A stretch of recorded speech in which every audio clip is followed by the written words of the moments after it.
I still remember that feeling in the pit of my stomach, walking down the halls in high school, trying to make myself invisible. Every day felt like a minefield, and the main reason was a guy I'll call Mark. He wasn't just a typical bully, he was relentless. The name-calling, the shoves in the hallway, the way he'd rally his friends to laugh at me, it all chipped away at my confidence, piece by piece. For years, he was this larger-than-life monster in my mind, the source of so much anxiety and self-doubt. High school graduation felt like escaping from a prison. I couldn't wait to leave that town and never look back. And I did. I went to college, worked my tail off, and eventually started my own small marketing firm. It was a grind full of late nights and instant noodles, but slowly things started to click. We landed bigger clients, our reputation grew, and I was finally in a place where I felt proud of what I'd built. I was the boss. I was in control. The scared kid from high school felt like a distant memory, a character from another lifetime. One day, my HR manager came into my office. We had an opening for a senior account manager, a pretty crucial role.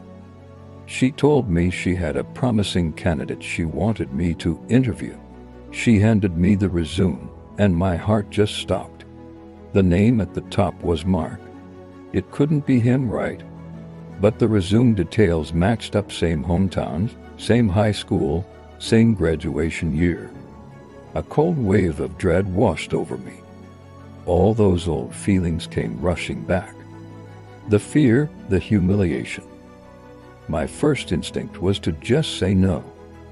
Throw the resume in the trash and pretend I never saw it. Why would I ever let that person back into my life? But then a different thought crept in. A part of me was morbidly curious. What had he been doing for the last 15 years? What kind of person was he now? And I'll admit, there was a tiny, petty part of me that savored the irony. The guy who made my life a living hell was now asking me for a job. The power dynamic had completely flipped, so, against my better judgment, I told HR to schedule the interview. I had to see this for myself. The day of the interview arrived, and I was a nervous wreck. I kept telling myself to be professional, to be the bigger person. When he walked into my office, he looked different, older, of course, a bit tired. The arrogant swagger was gone, replaced by a nervous energy I recognized all too well because it used to be mine. He didn't recognize me at first. I introduced myself, and for a split second, I saw a flicker of confusion in his eyes, then a slow, dawning horror as the realization hit him. It was me, the kid he used to torment. The air in the room became incredibly thick. I could see the panic on his face. He stammered something like, "Wow, small world," but his voice was shaky. I decided to just get on with it and started the interview. Professionally, his qualifications were solid. He had good experience, and he answered the technical questions well. But the elephant in the room was massive. I could see him struggling, trying to maintain his composure while probably replaying every terrible thing he ever did to me in his head. Finally, I couldn't take it anymore. I put his resume down and just looked at him. I said, "Mark, we need to talk about high school." He physically flinched. He looked down at his hands and just nodded. I didn't yell. I didn't list his offenses. I just asked him, "Why?" For a long moment, he was silent. Then he looked up, and his eyes were full of something I never thought I'd see from him: genuine remorse. He started talking, and it all came pouring out. He told me his home life back then was a disaster. His dad was an alcoholic, incredibly demanding and abusive. He said being a bully at school was the only way he felt like he had any power or control over his life.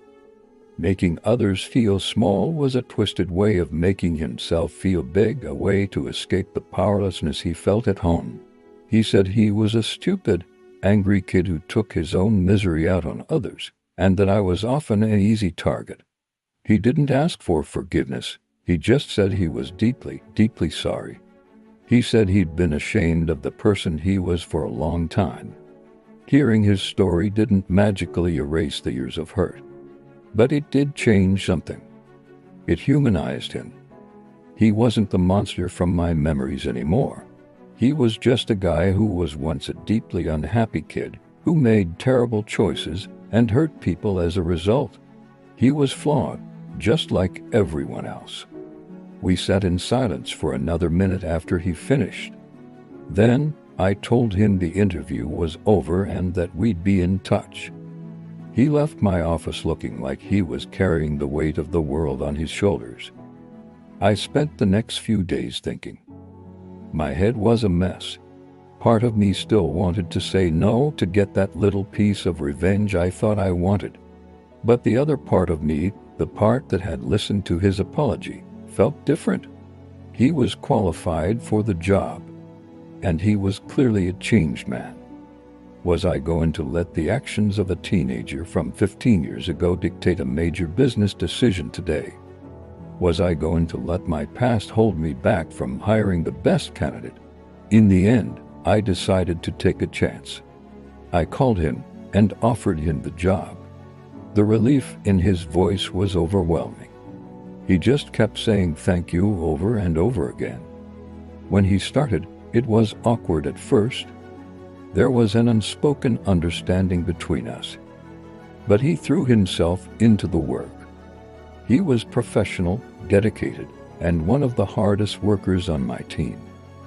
He went out of his way to be respectful and supportive to everyone. He was a model employee. He never brought up the past, and neither did I. We just moved forward. A few years have passed since then. Mark is now one of my most trusted senior managers. We have a good, professional relationship. We're not best friends who go out for drinks after work. But there's a mutual respect there. Sometimes I look at him in a meeting, confidently presenting a strategy, and I think about that angry kid in the school hallway. And I think about the scared kid I used to be. It's a strange thing, forgiveness. I didn't do it for him. I did it for me. Holding on to that anger and resentment was like carrying a heavy weight. Hiring him forced me to finally confront it and let it go. It allowed me to close a painful chapter of my life and realize that people can change, we all can, and sometimes the most unexpected paths lead to the most profound lessons. Thanks for listening to my story. If you have a similar experience, I'd love to read about it in the comments. Don't forget to like and subscribe for more.